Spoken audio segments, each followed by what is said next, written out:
Baba. Laza kayanda rabasaya. Yesu ashikilie mioyo. Yesu atulindie imani. Yesu atulindie imani. Yesu atufiche na watu wabaya. Yesu atufiche na hata kama. Mungu atusaidie sana. Ndio maana ni muhimu sana kuombea madhabahu. Umeelewa? Umeelewa? Ili adui shetani, maana jamani kwenye msafara wa mamba na kenge wapo. Ili watumishi wa Mungu wasipitiwe. Hivi niko hapa mbele, nisije nikaongea neno ambalo linafanyaje, linakujeruhi. Ombea watumishi wa Mungu wanaosimama, ili Mungu awatumie. Ndani yao kuwe kunatoka dawa, kunatoka tiba, asubuhi, mchana, jioni. Yaani tuiambie madhabahu, utakapopandiwa na yoyote, awe mrefu au mfupi, awe mwembamba mnene, awe mtoto wa miaka 3, 2, madhabahu ikamate. Yaani mtu akisimama tu hapa awe anabadilishwa kwa jina la Yesu. Haleluya. Haleluya. Maneno yanaharibu imani. Mtu hawezi akaendelea na kumpenda Mungu kwa sababu ya maneno. Si mnakumbuka hapa mchungaji aliambiwa na rafiki yake kwamba wewe ni Freemason. Naona kabisa umevaa na koti la nini? La Freemason.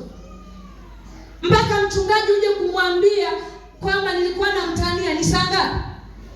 Watu wamekaa kwenye kikao, utawapigia kwamba alisema alikuwa na tania. Tayari sifa ambayo imeenda. Kwa hiyo damu ya Yesu inaweza katakasa wapenzi. Maneno. Yako maneno mengi ambayo tumetamkiwa. Yako maneno magumu tumetamkiwa. Mwanaume, mwanangu wa kiume, unaambiwa katikati ya wanaume, na wewe naye ni mwanaume. Alisema mtumishi wa Mungu mmoja, nimemkumbuka hapa, ngoja tena nisimtaje. Akasema wanasema huyo John Mwakitwange hana mbele wala nyuma. Anasema lakini sasa hiyo wanaposema hana mbele wala nyuma, yeye anasema mimi ninaona nina mbele na nina nyuma. Maneno ya kuvunja nini? Moyo. Damu ya Yesu ikuondolewe kila neno lililoachiliwa kwako, likavunja moyo wako kwa jina la Yesu. Damu ya Yesu ikuondolewe. Na damu ya Yesu ikufiche. Damu ya Yesu ikulinde. Damu ya Yesu ikutunze. Maana karibu tunaenda kwetu. Haleluya, haleluya. Nyuma ya maneno kuna roho. Naomba tusome hiyo Ufunuo sasa. So Ufunuo Yohana sura ya 6.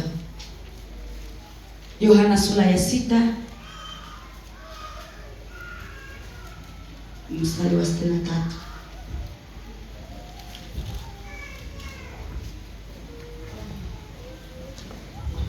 Yohana sura ya 6 mstari wa 63. Baba anasema, roho ndiyo itia uzima, mwili haufai kitu.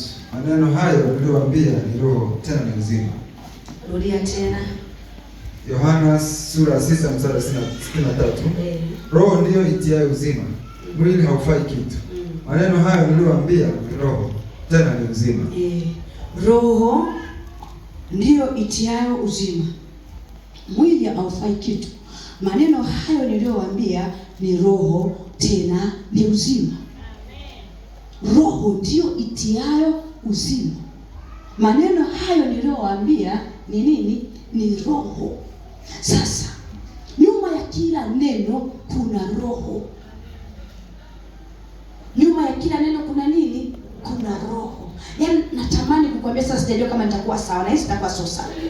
Natamani kukuambia kwamba Mungu akutenge na watu ambao nyuma yao ziko roho za uovu. Amen. Nyuma yao ziko roho za nini? Za uovu. Sasa utajuaje kwamba kwa huyu kuna roho